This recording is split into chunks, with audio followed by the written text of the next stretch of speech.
The rain didn't just fall that night, it screamed against the earth like it was angry. Zainal stood outside her family's small mud house, her clothes soaked, her hands shaking. Inside, her stepmother's voice cut through the thunder. "Cursed girl, leave before your bad luck kills us all." The words hit harder than the rain. Zainal tried to speak, but her throat burned with tears. With nothing but an old schoolbook pressed to her chest, she turned and walked into the storm. The mud pulled at her feet, the cold bit her skin, and the sky flashed like it was watching her suffer. She walked until her legs gave out near the market square, where only a few empty stalls stood. Her hair stuck to her face, her lips trembling. An old woman selling leftover fruit noticed her and hurried over with a thin blanket. "You're not cursed, child," she said softly, wrapping it around her shoulders. "You're chosen, just not by them." Those words sank deep into Zainal's heart. That night, under a roof full of holes, Zainal lay awake, staring at the stars peeking through the cracks. The rain had quieted, but her heart still ached. She held her schoolbook close, the pages damp but safe. She whispered to herself, "One day, no child will sleep under a broken roof again." The storm had taken her home, but it had also given her a promise, and that promise would become her light in the dark. Days passed slowly for Zainal. The rain had stopped, but her hunger only grew stronger. Her stomach ached as she sat near the market, watching people pass by. She begged for food, her voice small and tired, but no one stopped. Some turned away, others crossed the street whispering, "That's the cursed girl." The words hurt more than the emptiness in her belly. Her once bright eyes grew dull, and her legs trembled each time she tried to stand. Still, she refused to cry. She had cried enough the night she was thrown out. One afternoon, as the sun beat down on the dusty road, a man wearing a yellow construction vest stopped in front of her. He had kind eyes and rough hands covered in cement dust. "You look like you need work, not pity," he said, smiling gently. Zainal blinked, unsure if she had heard right. No one had spoken kindly to her in days. "I can work," she whispered. The man nodded and handed her half a loaf of bread. "Eat first," he said. "My name's Musa." That bread tasted like heaven. It was soft, warm, and full of hope. The next morning, Zainal followed Musa to the construction site. The men there laughed at first when they saw a thin girl with a schoolbook instead of tools. But Musa simply said, "Let her try." She started by sweeping the ground, carrying small buckets of sand and fetching water. The work was hard, but every brick they laid fascinated her. She watched closely as the walls slowly rose, as if the earth itself was learning to dream. At night, she sat nearby, listening to the men talk about their families, their pay, their dreams of building their own homes. Their laughter filled the air like music. Musa often caught her watching the work with wide eyes. One evening, as the sun dipped low and painted the sky orange, he asked, "You like building, don't you?" Zainal nodded shyly. "Yes," she said, "I like how something strong can come from dirt and hands." Musa smiled and handed her a small trowel. "Then learn," he said. "If you can dream it, you can build it." Those words hit her like lightning, not the kind that destroys, but the kind that wakes something inside. From that day on, Zainal worked harder than anyone else. Her hands grew calloused, her arms stronger. Each brick she lifted felt like a step away from her pain. When she mixed cement, she whispered to herself, "If I can dream it, I can build it." At night, when she lay under the stars with her blanket wrapped around her shoulders, she thought of Musa's kindness. He hadn't just given her bread, he had given her a reason to believe in herself again. She didn't know it yet, but that small act of kindness had changed her life forever. It was the day a cursed girl started building her own destiny. Years passed, and the little girl who once begged for bread was no longer weak or afraid. Zainal had grown into a young woman with strong arms and determined eyes. Every morning, before the sun rose, she tied her hair back, picked up her tools, and joined the men on the construction site. At first, they laughed when she arrived. "A girl builder," one man said, smirking. "You'll cry the first time the hammer hits your thumb." Zainal didn't answer. She simply smiled, picked up a bucket of cement, and got to work. Day by day, she learned everything there was to know. Musa, the man who had once saved her from hunger, became her teacher. He showed her how to mix cement in perfect balance, how to read the blueprints that guided the builders, and how to measure walls with precision. Zainal watched carefully, never missing a step. The other workers soon realized she wasn't just watching, she was learning faster than anyone. When a problem came up, she found smart ways to fix it. "She's got the hands of a builder," Musa said proudly one evening. The teasing faded, replaced by respect. The men who once laughed now asked her for help. Zainal could build a straight wall, mix the strongest mortar, and fix mistakes others didn't even notice. Her hands grew rough, but she loved the feel of the bricks against her palms. Each wall she built felt like a piece of her own life, strong, steady, and unbreakable. Sometimes, when she worked late into the night, she remembered the little girl standing in the rain years ago. She remembered her stepmother's words, "Cursed girl," and how they had burned into her heart. But now, when she heard thunder, she didn't shiver. Instead, she smiled. The storm that once destroyed her had become her rhythm. One evening, dark clouds gathered again. The rain came down hard, the same way it had the night she was abandoned. The workers ran for cover, but Zainal stayed under the half-built roof, testing the structure she'd designed herself. Water splashed against her boots as she looked up at the ceiling. Not a single drop leaked through. The sound of rain was no longer cruel, it was comforting. She whispered to herself, "This one won't leak." Musa walked over, shaking his head in disbelief. "You're not that little girl anymore," he said softly.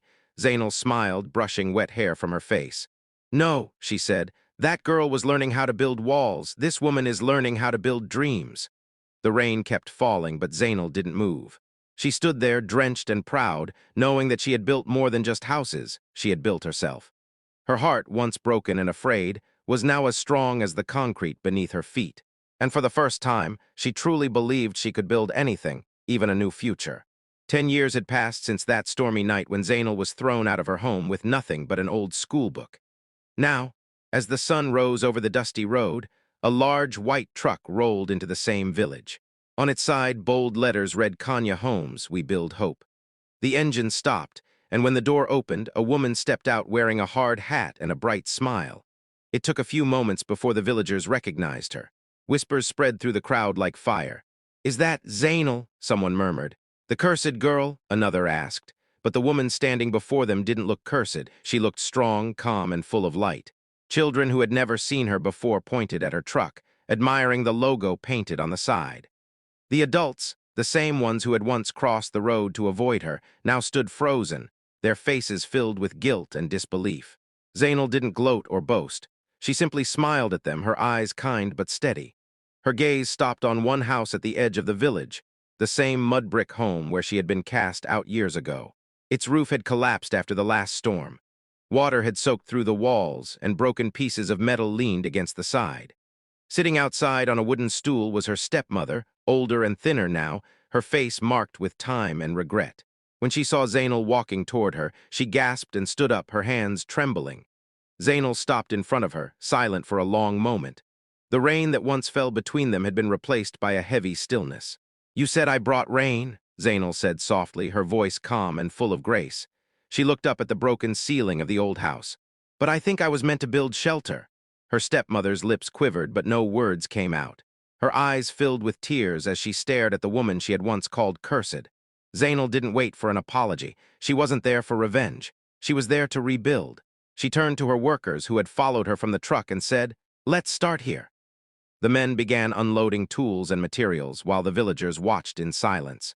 For the first time, they saw the girl they had rejected now leading a team, giving instructions with confidence.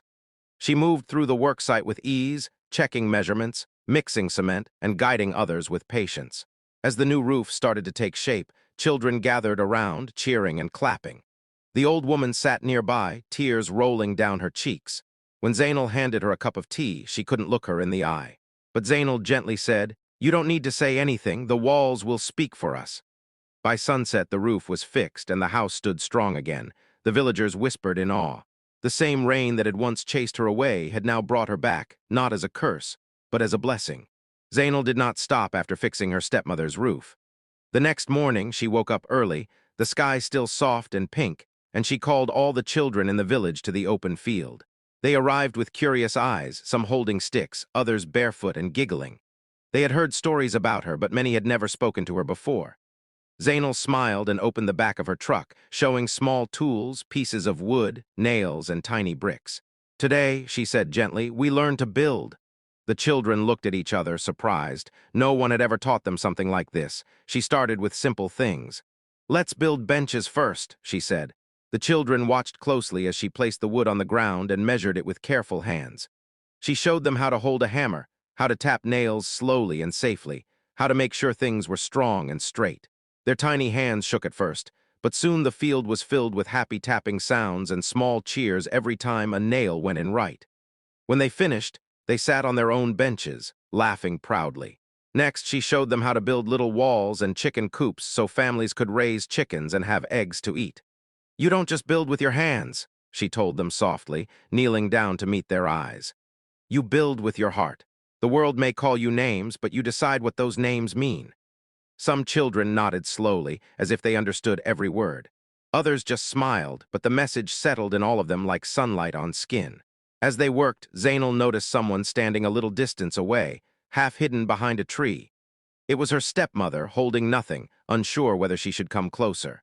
Her shoulders were bent, and her eyes were watery, filled with a shame she had carried for years. When Zainal looked toward her, she almost turned and walked away.